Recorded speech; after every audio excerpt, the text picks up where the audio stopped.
Hello, good morning. I've asked my researcher to take this video because I wanted to go through step by step the numbers that I gave in the house last night with regard to the cost of IWS, the intensive wraparound service, compared to the cost of Salisbury School, and how that the cost of Salisbury School cannot be used as a reason for closing the school.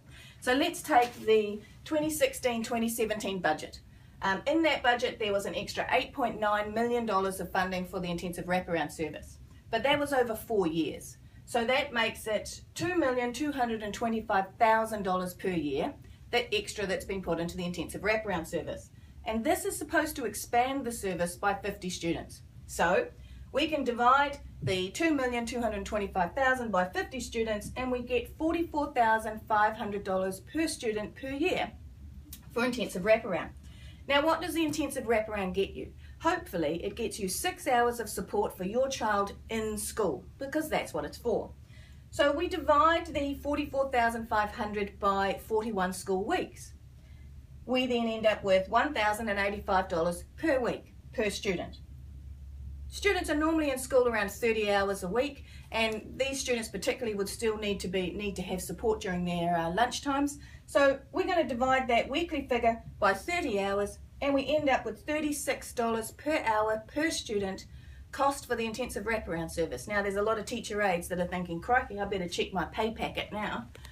Now let's go over to Salisbury School and let's use the minister's numbers that she's been talking about in the public. So $2 million for Salisbury School. And the minister talks about 9 girls at Salisbury, there's currently 10.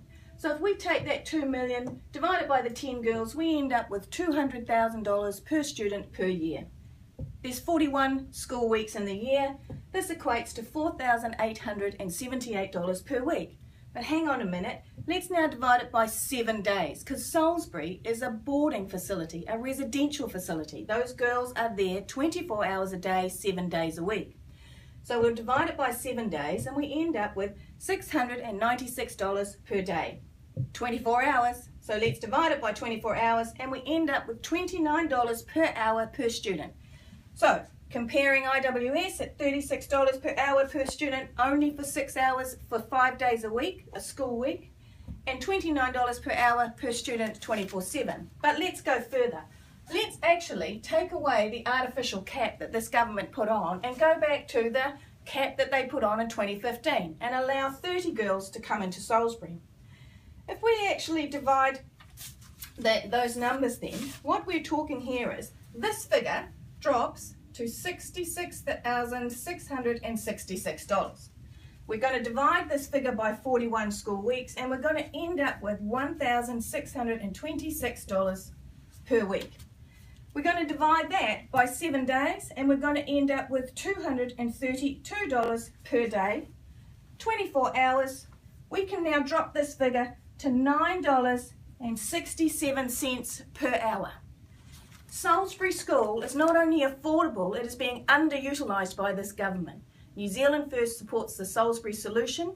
Shift the cap, allow parents to apply directly to the school as well as being referred by IWS, and let's get this school back on track delivering for these young women.